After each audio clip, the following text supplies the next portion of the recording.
HBI is on the move. Drones. These aerial robots are replacing manned planes. They're revolutionizing warfare by allowing us to see and kill from half a world away. And they're making science fiction a reality. Now, with unprecedented access to drone scientists, engineers, and pilots. Master Arm. Nova reveals the technologies that make drones so powerful and the breakthroughs that are leading us into the future. Will drones soon replace even the most sophisticated manned planes and become a part of our everyday lives? It started out as a toy for my dogs to chase. The worry is that we'll have 30,000 drones crisscrossing the sky, accumulating all this information. They generate opposition both overseas and at home. I speak out on behalf of the rule of law. Now, enter a new chapter in aviation history as Nova takes you inside the rise of the drones. 3, 2, 1. This is the ultimate melding of man and machine. The U.S. has more than 2,300 manned fighter planes. Tiger 2, Dark Star Pictures. And pilots like Matt McDonough have long been our heroes. The best fighter pilots that I've seen are the ones that can make a quick decision when things are happening very quickly. But a revolution is underway as manned planes are replaced by drones. Are we approaching a time when movies like The Terminator become our reality?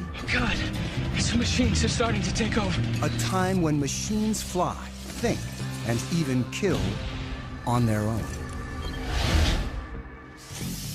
Drones are aerial robots that carry visual sensors, navigation systems, Target acquired. and sometimes even weapons. They come in all shapes and sizes and go by a variety of names. The United States Air Force uses the term remotely piloted aircraft. They are also known as unmanned aerial vehicles, or as the media likes to call them, drones. Already, the Pentagon relies on a family of more than 10,000 drones, usually to spy, but sometimes to kill. Small enough to fit in a soldier's backpack, the 3-foot-long Raven is the most widely used spy drone in the world. The stealthy Sentinel provided crucial intelligence in the raid to kill bin Laden. The killer Predator has flown thousands of missions since 2001. And the giant Global Hawk can stay aloft and spy for up to 35 hours. The military uses drones to support troops on the ground. 20 seconds. The CIA maintains a covert drone program to find and target individuals. The government claims drones have helped to eliminate up to 70% of Al-Qaeda's top leadership. They've been so effective, the Air Force predicts nearly a third of its attack and fighter planes will be drones within a decade. Planes can fly longer, they can pull more Gs, they can be more precise when they bomb if a human is not in the cockpit. We're entering a new era when the supremacy of even the most advanced planes is being challenged as engineers take the pilot out of the cockpit. Holloman Air Force Base in southern New Mexico is the largest Air Force training base for operators of remotely piloted aircraft. My name is Chad. I'm a captain in the United States Air Force. For security reasons, we've been asked to cover our last names to prevent us from potentially becoming a target of any kind. Captain Chad has flown remotely piloted aircraft in combat for 3 years, and now teaches pilots to fly the world's most famous killer drone. It's known as the MQ-1, or more commonly, the Predator. The Predator has changed warfare, but it's just a hint of what's to come. Where we are in terms of unmanned aerial vehicles is about the same place we were with biplanes right after World War I. We are at the very, very early stages of realizing what the potential of unmanned aerial vehicles are. Unlike complex fighter planes that are engineered for speed and agility, the Predator is built for endurance, so it needs to be light and efficient. It's the weight of a pickup truck or so, about 2,000 pounds, and it's balanced pretty evenly on the wheels. And with one hand here, I can lift it up and set it back down. The propeller-driven Predator cruises at only 84 miles per hour, and its four-cylinder engine burns about 300 times less fuel than a fighter jet. I can't say exactly how long it can stay up, but it is possible to stay up over 24 hours. A typical fighter plane can only fly for about 2 hours without refueling, and short, angled wings keep it fast and maneuverable. But the Predator hovers 5 miles up, often in uncontested airspace, and its long wings maximize lift. So as you can see, it's got some flex to it. With no pilot to protect, a remotely piloted aircraft is much lighter and simpler than a manned plane. On a fighter, the pilot's support equipment and ejection system alone weigh as much as a Predator, which in place of a cockpit has a satellite control system. It's essentially the brains of the aircraft. It gives us the ability to communicate, control, keep link with the aircraft, and navigate it. The Predator's sensor ball carries daylight and infrared cameras. We can easily make out people from 5-6 miles away. The sensor ball also guides the Predator's 2 Hellfire missiles. From right here, we fire the laser, and the laser spot hits the ground, and then once we fire the missile, this is the seeker, so this seeker will find that laser spot on the ground and travel to that spot, giving us a very precise capability of employing weapons. When conducting missions, remote pilots work out of small trailers on the ground. They control the Predator by satellite. This link is what makes it possible to take the human out of the cockpit and fly from virtually anywhere on the planet. It's tight, about the size of a normal shipping container. And a shift, it could be anywhere from 2 or 3 hours up to 8 or more hours, depending on the situation. From trailers like this, pilots of the Predator and its larger cousin, the Reaper, have killed thousands of individuals since 2001. In this clip from Iraq, a Predator pilot sees 2 insurgents firing mortars towards a coalition airbase. He tracks them and finally shoots. Flash. The pilot's role is to support troops on the ground and go after threats while trying to minimize civilian casualties. With such high stakes, pilots like Chad need ongoing training. Today, he'll be flying the Reaper in an exercise 50 miles away in the New Mexico desert. All right, Greg, you're going to be my HVI. I have Shadow on station. He's going to be watching you. You're going to be on a group of former soldiers working for a company called Rally Point will run an exercise in which Chad will hunt down insurgents in a mock village. We'll strike you there. Once you die, stay there, drive. 2 will play insurgents, and 1 will be a soldier on the ground communicating with Chad. About to take off now, so we're going to push the throttle up. And there we're up in the air. The training mission offers a rare glimpse into the mechanics of how the U.S. uses drones to support troops and prosecute its war on terror. The goal is to make it as realistic as possible so pilots can avoid mistakes when in battle. They should be checking in here probably in the next 20 minutes or so. It's going to be a MQ-9 Reaper. Check. If they're at 25,000 feet, which they generally work, we're not going to be able to see them at all. It takes about half an hour to reach the mock village. Drones like the Reaper can fly on their own using autopilot and preset GPS locations. But the Air Force still keeps human hands on the controls at all times. People have this concept of either it's a manned plane and the pilot's doing everything, or it's an unmanned plane and it's something out of the Terminator movies. The reality is it's in the middle right now for both the manned and the unmanned planes. Our mind tries to put it in terms of robot or human, but the reality is a mix. As Chad pilots the Reaper, his sensor operator, Jay, controls the cameras and lasers. On the ground, the fake insurgents enter the village as the Reaper hovers miles above. Bones 3-4, Rally 2-0, stay status. Rally from Bones 3-4, we have eyes on the target. Chad gets direction from the soldier, whose handheld receiver and computer allow him to see what Chad sees. Chad's call sign is Bones. The soldier goes by Rally. And Rally from Bones, we have 2 packs moving around inside the northwest corner of the compound. Bones 3-4 from Rally 2-0, continued shadow. The soldier directs Chad and Jay to follow an HVI, or high-value individual, dressed in black. Rally from Bones 3-4, looks like the one individual wearing black is now getting on the motorcycle and departing the group. Depending on the situation, the decision to kill comes from an intelligence officer who could be anywhere, a battle commander on the ground, or sometimes the pilot. Bones 3-4 from Rally 2-0, looks like that personnel is stopping. Bones 3-4, that's a firm, that's what we got up here. All right, what I'd like to do is go ahead and prosecute 9-line Bravo 1. Copy. Master armed. The sensor operator targets using the laser. This will be a run against the target under our crosshairs. 10 seconds to release. Sensor, you ready? Copy. 3, 2, 1, rifle. And Bones 3-4, weapons away. 25 seconds time of flight. The Predator uses laser-guided Hellfire missiles. The weapons that can be used operate with an air distance of less than 9 feet.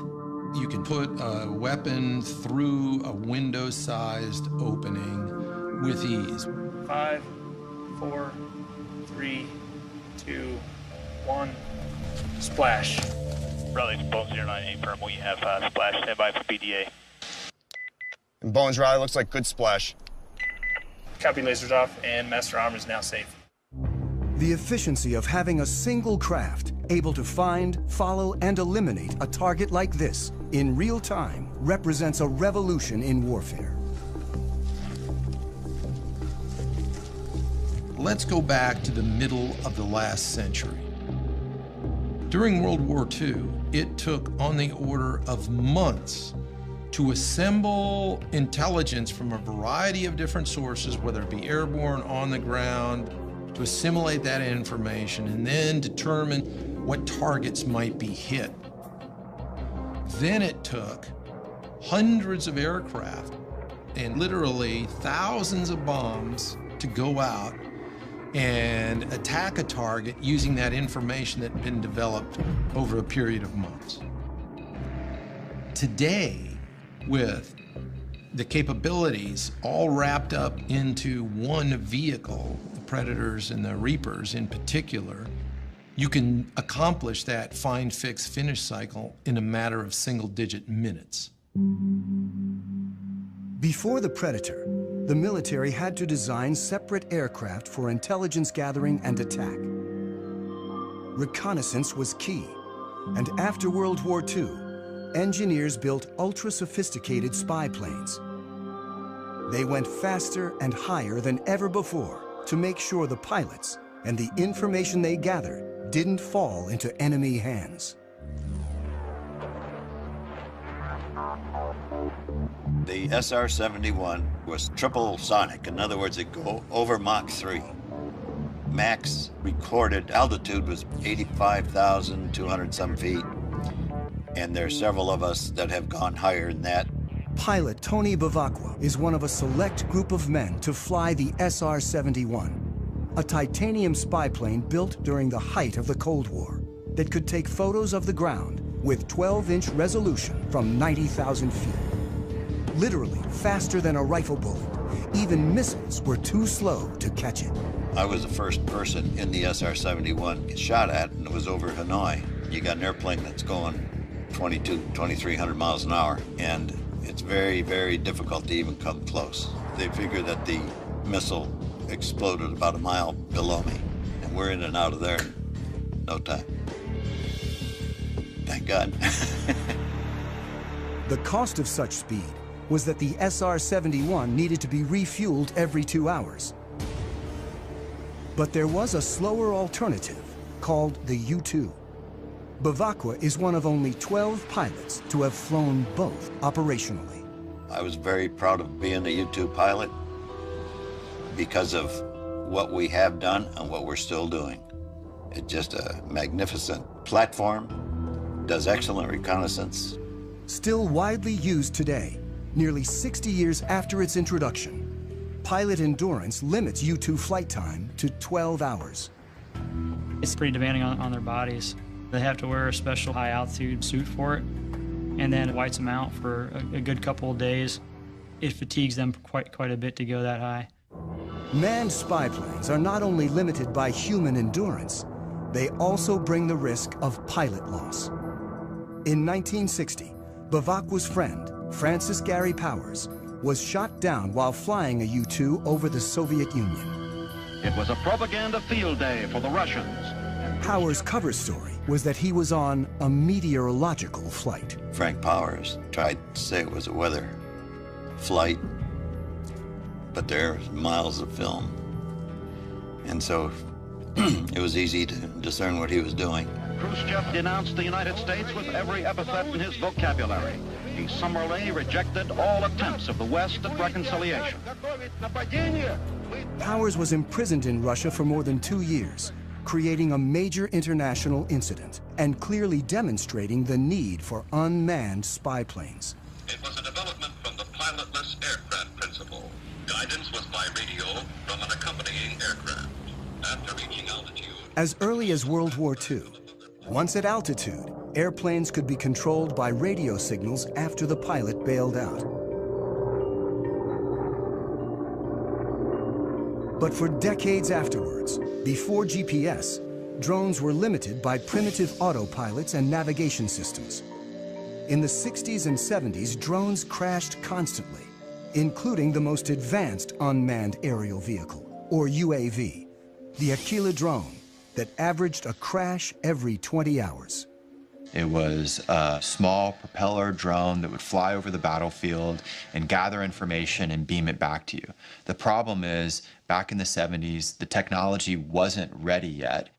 It was a $1 billion program by the time they got just a couple prototypes. I was frustrated that the U.S. could not make UAVs really work. Abe Karam is the father of the Predator. This is one of two small UAVs built in my garage between 1980 and 1983. I was borrowing $18,000 a year from family. That's all we had. Everything was built with the lowest possible technology. We were trying to show that if you design the best you can, then you are going to get performance by design. On his first prototype, the Albatross, Karam placed the engine and propeller in the rear so they wouldn't interfere with the delicate sensors up front. And the inverted tail is also still visible on its famous descendant. Down-deflected tails are there to protect the prop, so when it tilts back, it's hitting the skids and not hitting the propeller. An ex-fighter jet engineer, today Karam designs and builds planes at his company in California. In the 70s, when he started working on drones, he realized that without a pilot in the seat, a whole new world of design possibilities opened up. Other unmanned aerial vehicles of the time were still too closely modeled on manned aircraft. I said, I don't like what I see. I'm not going to take the engine, and I'm not taking the prop, I'm not taking the landing gear, I'm not taking the computer. Karam believed that efficiency and lightness were the key to creating an affordable, high-endurance UAV.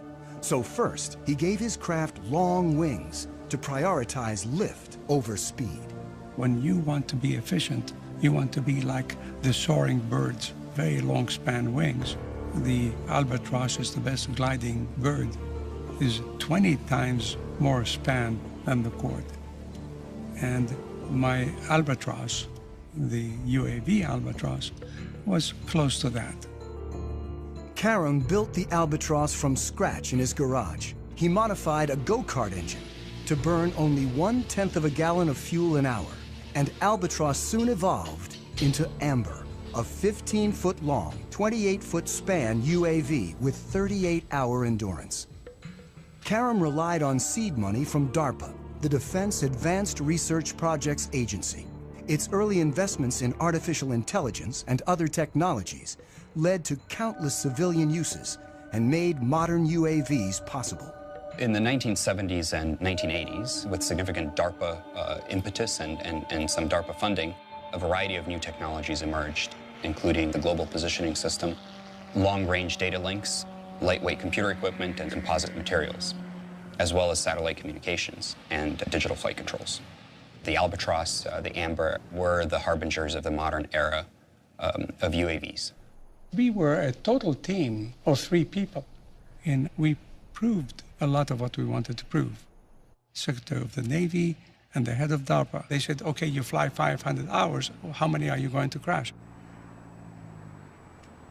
We ended up not crashing any in the 500 hours we did for the military.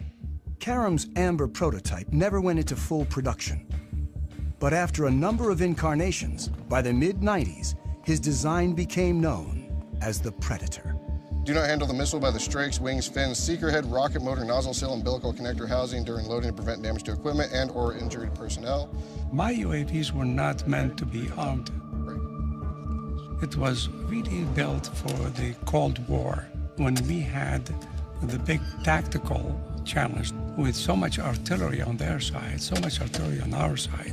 Ready? With 2 large armies facing off, UAVs could be used for espionage, but not attack. Then, after 9/11, America started targeting individuals. Now we are fighting non-state enemies, so it starts making sense to arm the UAV, which is not my intention in the beginning. In October 2001, an armed Predator changed warfare forever. I was the commander of the air operations against Afghanistan, where we actually used, for the first time, a weapon off the MQ-1 Predator.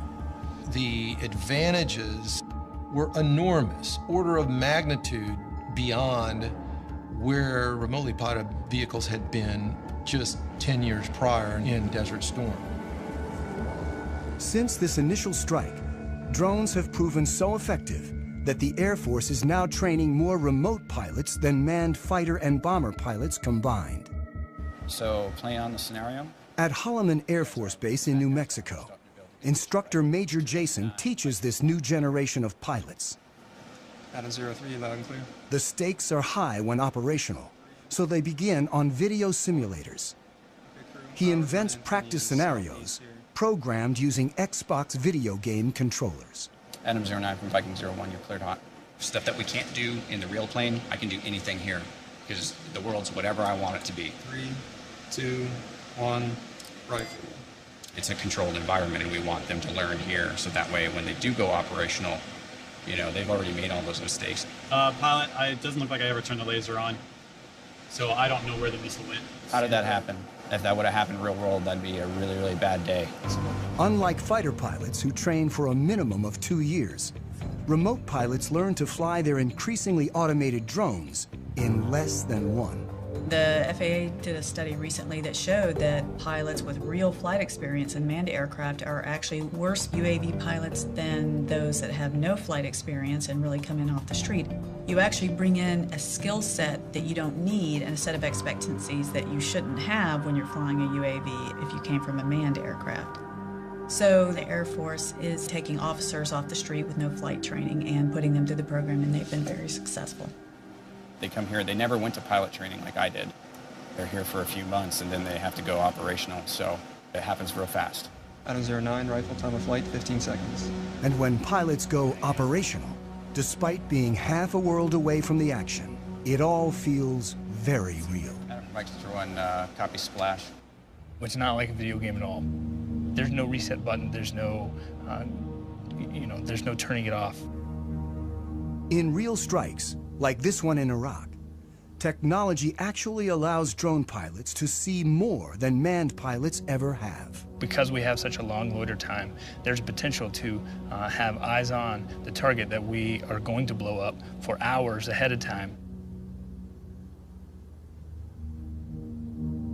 we employ on it, strike the target.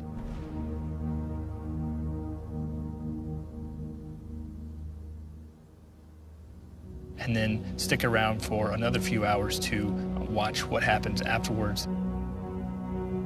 You have to stay there and then stay plugged in and stay focused on the destruction that you just caused from your aircraft.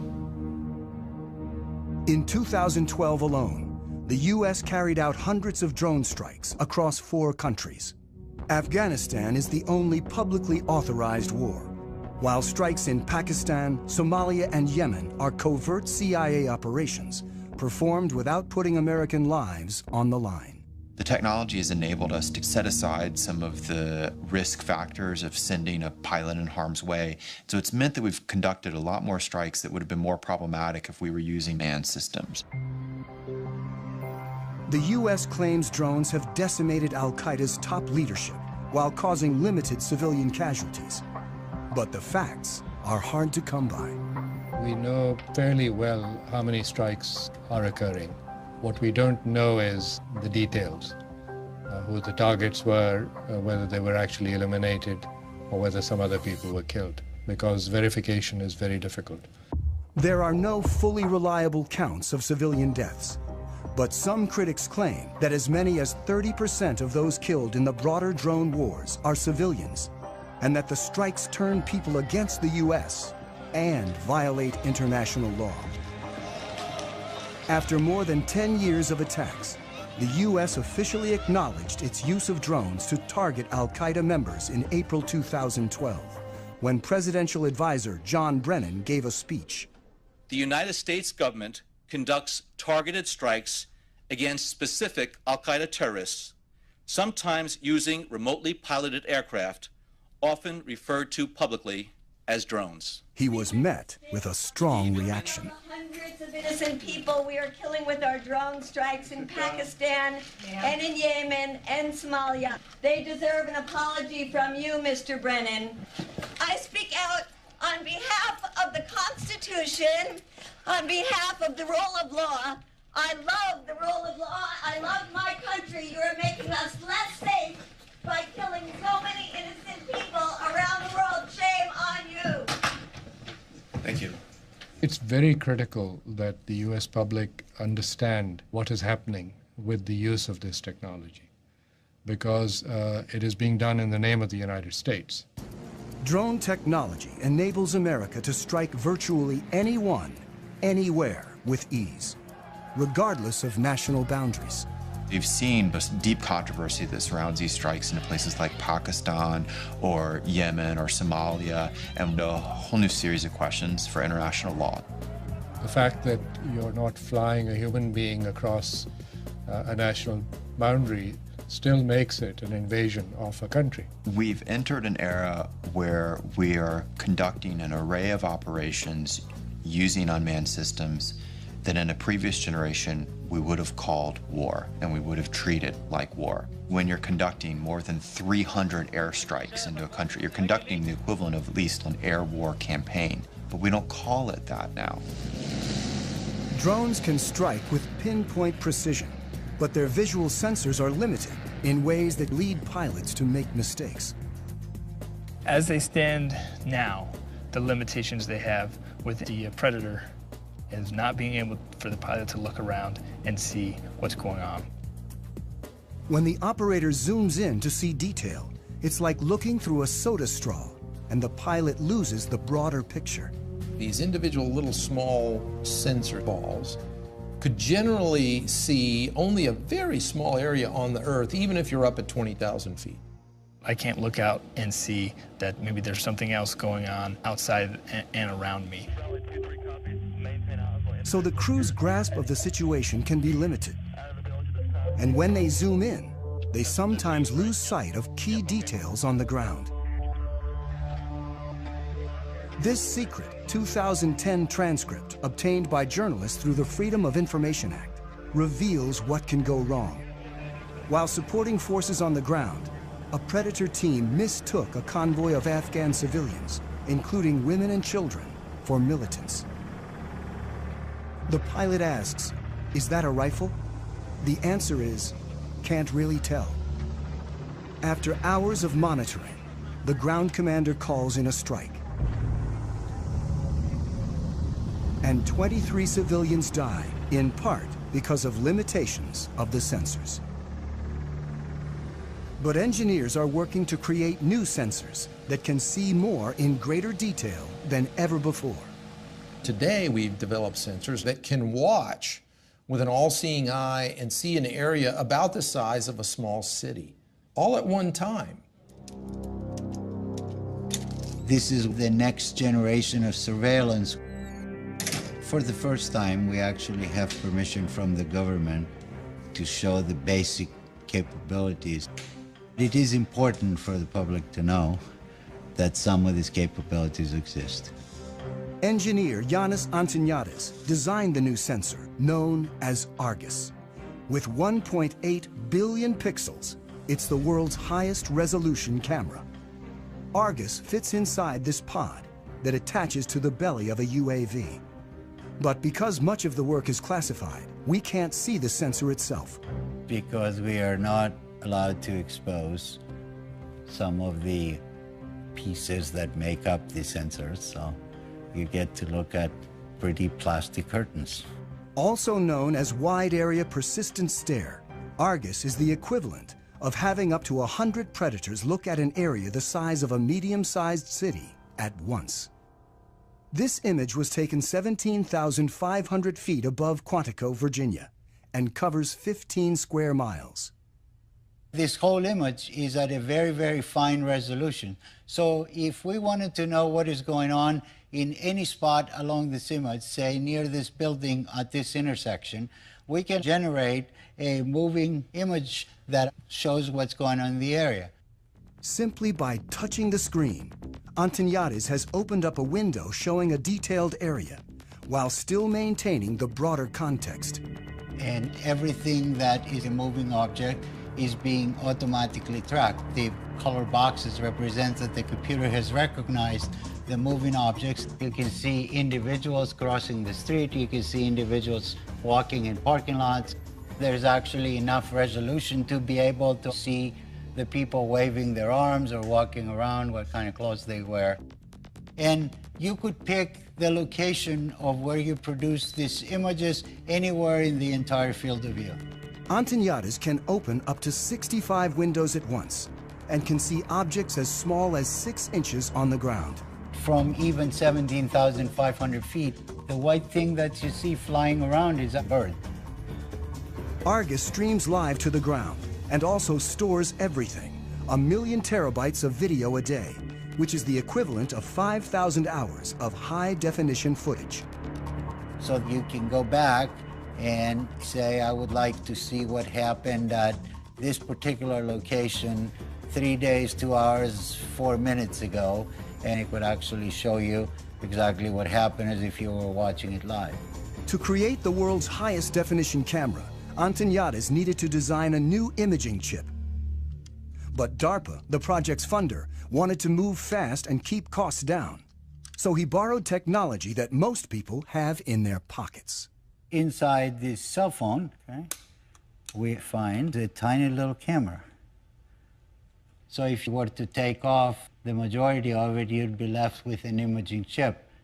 If you were to take 368 of these and make a big mosaic out of them and start shooting images, now you have Argus. Unlike the Predator camera that limits field of view, Argus melds together video from each of its 368 chips to create a 1.8 billion pixel video stream. This makes it possible to zoom in and still see tremendous detail. Whether Argus has been deployed in the field is classified. I'm not at liberty to discuss plans of the government, but if we had our choice, we would like Argus to be over the same area 24 hours a day, 7 days a week. That's not very easily achievable with manned platforms.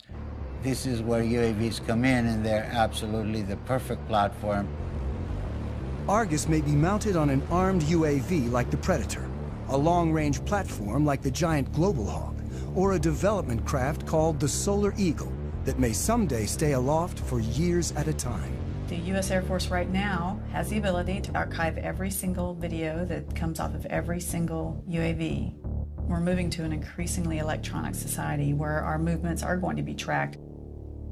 While technologies like Argus are expanding the reconnaissance power of UAVs, unmanned aircraft remain vulnerable in other ways. The Air Force's large drones still crash more often than manned planes. The $100 million Global Hawk is nearly 3 times more likely to crash than the U-2 it was designed to replace.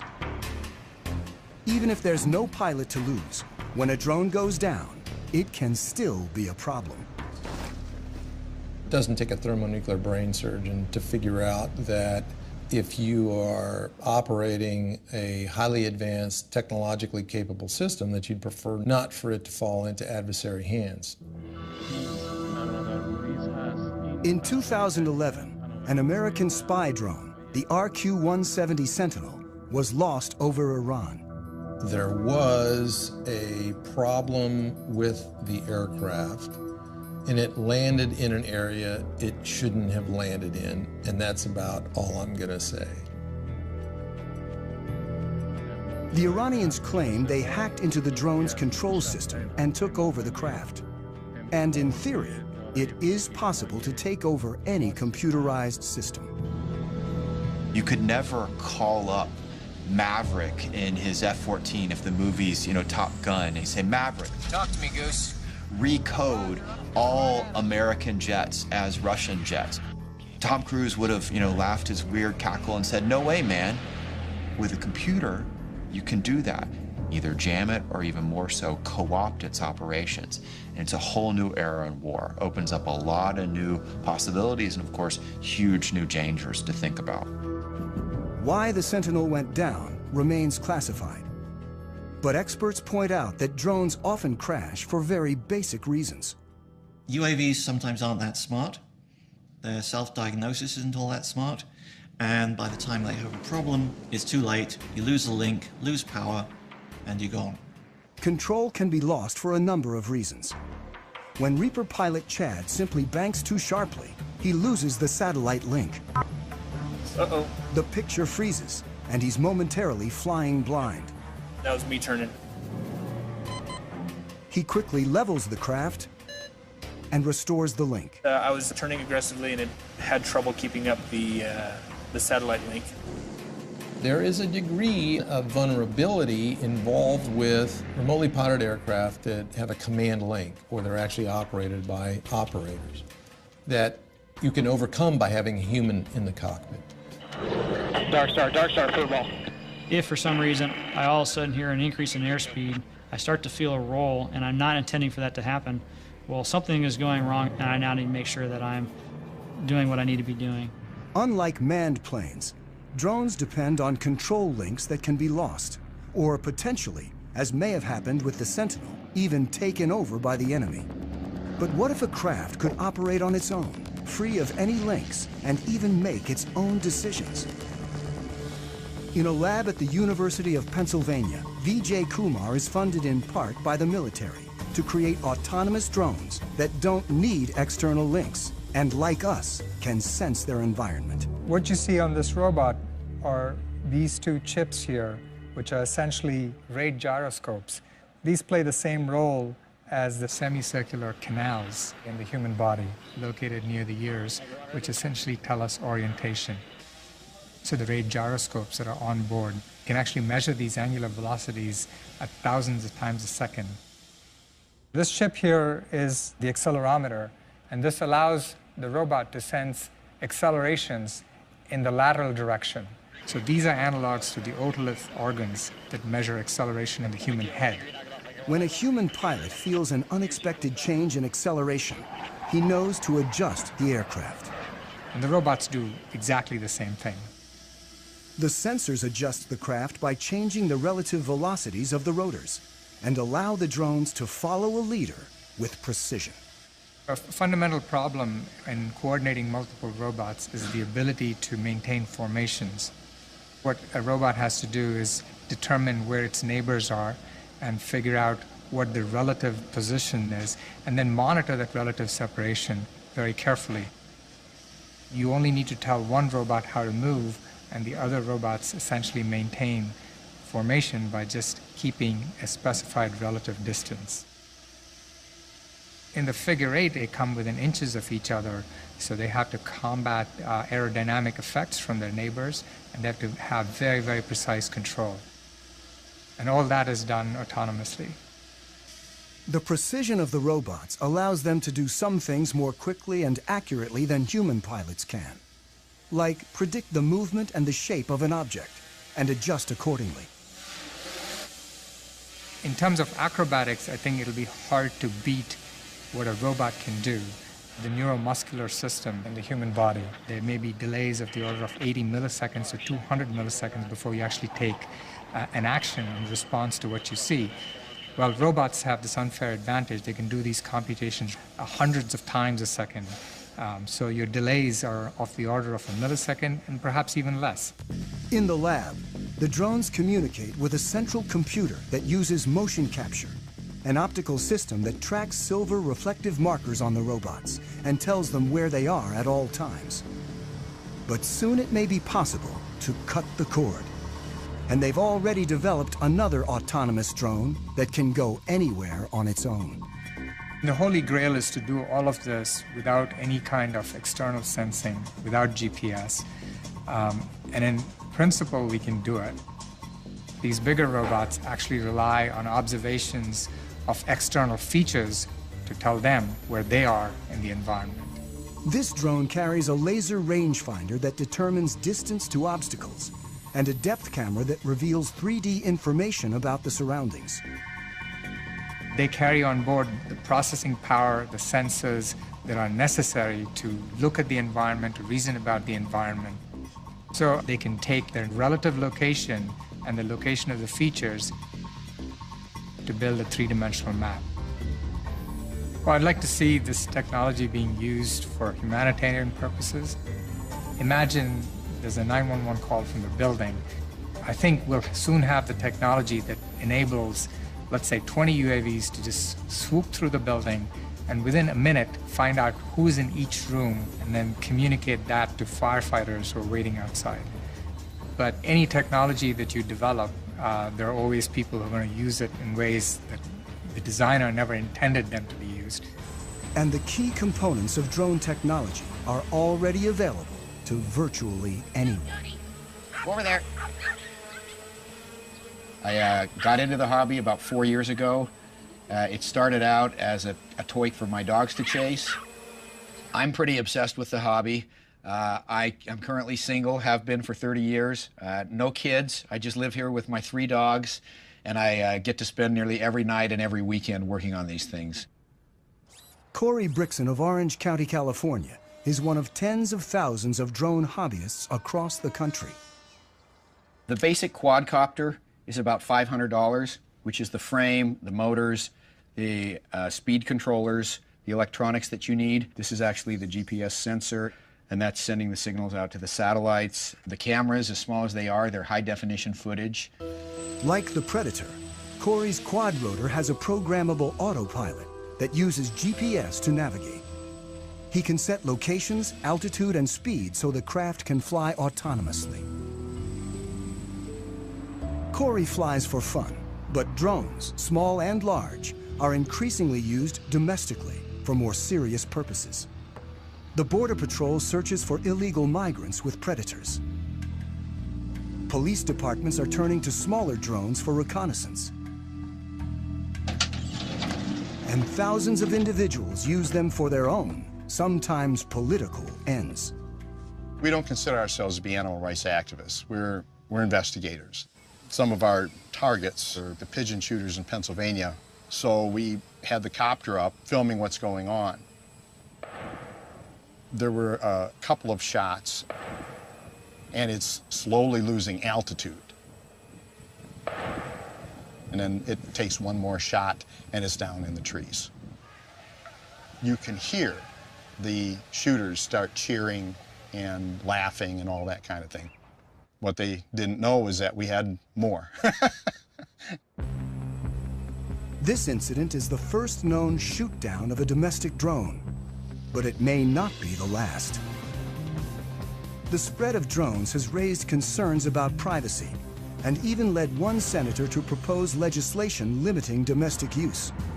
I think anybody that can use a device to peer into your activities, even if it's from the air outside your window or the air above your property, I think there's a right to privacy, and I'm all for making sure that all these drones don't come back from Afghanistan and Iraq and get put to purpose here that isn't consistent with our constitutional bearings.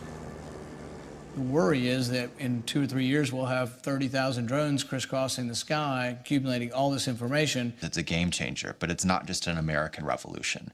There are more than 55 other countries right now that are building, buying, or using military robotics, particularly in the air. Iran recently announced it has its own armed drone with a range of over 1,000 miles. It's not known whether any of the technology was adopted from the lost U.S. Sentinel. But in the drone's arms race, the U.S. is constantly developing new technologies, like a small flying camera with a twist called Switchblade. The Switchblade will launch out of this tube, and the wings, the tail, the propeller will all spring open. That's why it's called Switchblade. And so when the operator finds the target by looking into the viewing screen, he'll then send a command to the Switchblade that'll enable the Switchblade to basically hone in on that target and detonate its explosive charge upon contact. It's a tool that our customers are very excited about, and it's a tool we think will protect our forces and help save innocent lives. Switchblade's already been deployed, and a killer drone that may someday replace a manned fighter is on the horizon. And it's really about a decade ago, some folks got together and they said, what if we want to put unmanned aircraft on an aircraft carrier? How do we do that? This X-47B prototype is the world's first tailless fighter-sized drone. But it's still a year or two away from its first goal, to take off and land on an aircraft carrier. We're maturing the technology required to take this unmanned vehicle to land on the flight deck autonomously. We're focusing on the mechanics of landing the aircraft, where you have a predetermined position that you're targeting to, and the aircraft can react very quickly to changes in that environment to put itself on that pre-planned position. The system has a lot of sensors, a lot of instrumentation on it, so it knows how all of its subsystems are behaving. It knows how its engine and all of its control surfaces are performing at any time. It'll turn where we expect it to turn, it'll come back when we expect it to come back, and it'll land on the runway that we planned. Drones are no longer just eyes in the sky, and someday UAVs like the X-47B may be involved in sophisticated attacks alongside manned jets. It's the idea of the mix, the team working together. That's probably the future. You won't see every plane on the aircraft carrier be one of these. So right now the vision is, oh, we'll just have 1 or 2. But when they get them and maybe they prove more useful, then it may be, well, we don't want 1 or 2, we want a squadron. It's a lot like if you look at the first use of mechanized forces. Originally it was lots of horses and just a couple of trucks and tanks, and then you saw things change and change and change over time. We'll probably see the same thing happening with robotics. As drones like the X-47B mature, they'll become more autonomous, likely conducting bombing runs, then more complicated air-to-air operations. Even as policymakers debate the rules of engagement for drones, technology is moving forward toward a time when drones might operate with intelligence that more closely resembles our own. But for now, they can't do what a pilot can.